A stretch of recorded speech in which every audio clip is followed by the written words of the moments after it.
أعوذ بالله من الشيطان الرجيم. بسم الله الرحمن الرحيم.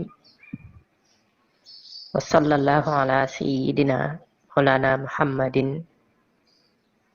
خاتم النبيين وإمام المرسلين. حسبنا الله ونعم الوكيل. إنما الأعمال بالنيات وإنما لكل امرئ ما نوى. السلام عليكم ورحمة الله تعالى وبركاته. mbokk yi ñuy topp ñu ngi leen di nuyu di leen siyaare bu baax di leen jox seen wàccuwaay waaye di kontaan baax di bëgg ci topp gi ak bàyyi xel gi di tuub waaye di jégalu bu baax a baax ci géej gi géej a dugal vidéo yi ñu ngi koy jégalu bu baax a baax mbokk yépp. tey ji ñu fas yéene indi leen secret bu am njariñ lool ci doomu aadama bi. yow mi nga xam ne danga ragal ni wala danga njort ne ab liggéey mi ngi ci yow nga bëgg liggéey boobu denc ci yow ba set wicc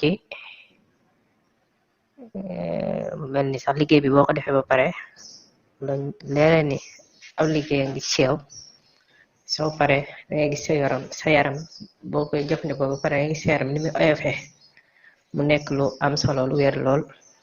képp koo xam daal def nga ko incha allahu rabbi mboolem liggéey bu nekkoon ci yow dana deñ ba set wicc. muy juróom-ñaari laay yi moom ngay bind ci juróom-ñaari nen. juróom-ñaari laay yi ngay bind ci juróom-ñaari nen.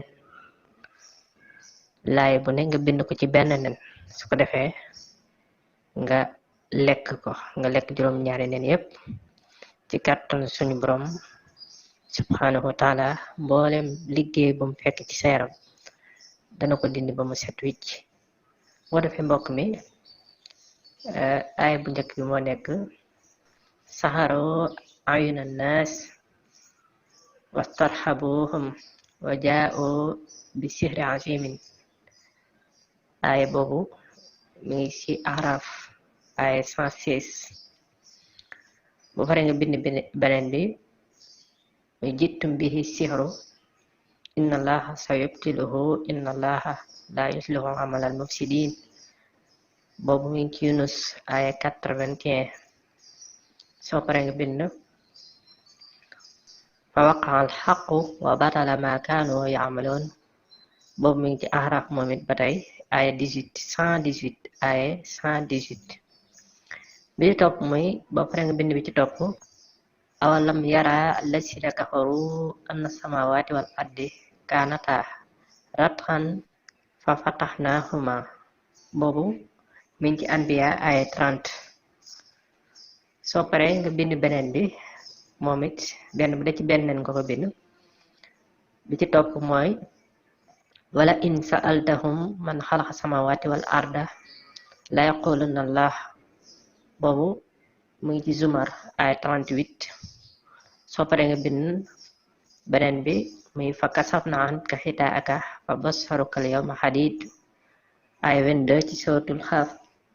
soo pare nga bind bi ci topp wa yansurka allahu nasran xasiisan aya 3 ci suratul Fatxi.